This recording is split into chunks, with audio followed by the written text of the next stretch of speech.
Praise the lord. ఈరోజు దేవుని వాగ్దానము, స్త్రీ తన గర్భమున పుట్టిన బిడ్డను కరుణింపకుండా తన చంటి పిల్లను మరచున, వారైనా మరచెదురు గాని నేను నిన్ను మరువను. యెషయా గ్రంథము 49వ అధ్యాయము 15వ వచనము. సహోదరి సహోదరులారా, దేవుడు ఇక్కడ యెరూషలేము నగరాన్ని ఉద్దేశించి ఈ మాట పలుకుతున్నాడు. దేవుడు ఇజ్రాయేలీల పట్ల గొప్ప ఉద్దేశాలు కలిగి ఉన్నాడు. ఆయన వారి పట్ల తన వాగ్దానాలను నెరవేర్చుకోవడని మనం కలలో కూడా భావించకూడదు. వ్రాయబడిన ఈ మాట యొక్క సందర్భాన్ని బట్టి చూస్తే అక్షరార్థంగా దేవుడు సియోను విషయమే ఇక్కడ మాట్లాడుతున్నాడని అర్థమవుతుంది. అయితే ఇందులోని ఆధ్యాత్మిక సత్యాలు అన్ని యుగాల్లోనూ విశ్వాసులందరికీ వర్తిస్తాయి.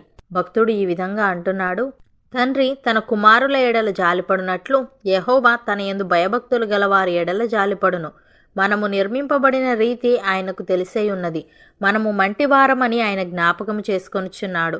నరుని ఆయువు గడ్డివలెనున్నది. అడవి పువ్వు పూయినట్లు వాడు పూయును. దాని మీద గాలి వీచగా అది లేకపోవును.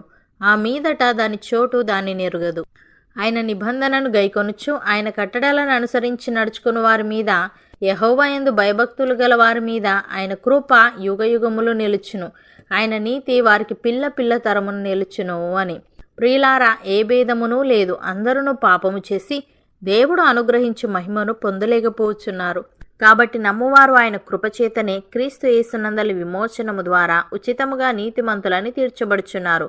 పూర్వము చేయబడిన పాపములను దేవుడు తన ఓర్మి వలన ఉపేక్షించినందున ఆయన తన నీతిని కనుపరచవలనని క్రీస్తు యేసు రక్తమునందలి విశ్వాసము ద్వారా ఆయనను కరుణాధారముగా బయలుపరచెను.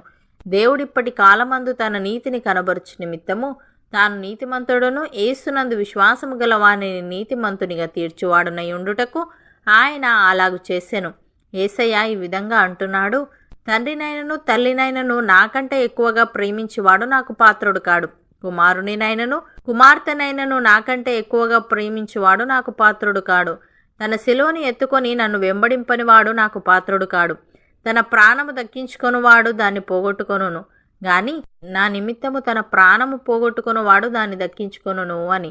ప్రియులారా, తండ్రి తన కుమారుని లోకరక్షకుడుగా ఉండుటకు పంపి ఉండుట మేము చూచి సాక్ష్యమిచ్చుచున్నాము. యేసు దేవుని కుమారుడని ఎవడు ఒప్పుకొనునో వానిలో దేవుడు నిలిచి ఉన్నాడు, వాడు దేవుని అందున్నాడు. మన ఎడల దేవునికి ఉన్న ప్రేమను మనం ఎరిగిన వారమై దాన్ని నమ్ముకొని ఉన్నాము.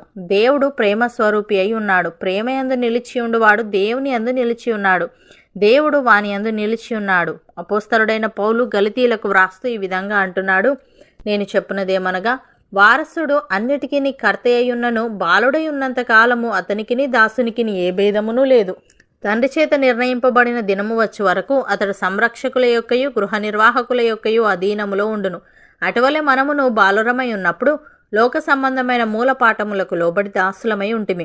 అయితే కాలము పరిపూర్ణమైనప్పుడు దేవుడు తన కుమారుని పంపెను. ఆయన స్త్రీ అందు పుట్టి మనము దత్తపుత్రులము కావలనని ధర్మశాస్త్రమునకు లోబడి ఉన్న వారిని విమోచించుటకై ధర్మశాస్త్రమునకు లోబడిన వాడాయను. మరియు మీరు కుమారులై ఉన్నందున నాయన తండ్రి అని మొరపెట్టు తన కుమారుని ఆత్మను దేవుడు మన హృదయములలోనికి పంపెను. కాబట్టి నీవిక దాసుడవు కావు, కుమారుడవే. కుమారుడవైతే దేవుని ద్వారా వారసుడవు అని.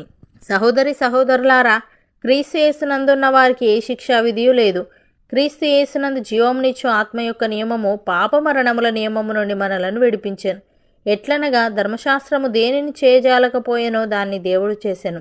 శరీరమును అనుసరింపక ఆత్మను అనుసరించే నడుచుకును మనయందు ధర్మశాస్త్ర సంబంధమైన నీతి విధి నెరవేర్చబడవలనని పాప పరిహారం నిమిత్తము దేవుడు తన సొంత కుమారుణ్ణి పాప శరీరాకారముతో పంపి ఆయన శరీరమందు పాపమునకు శిక్ష విధించెను.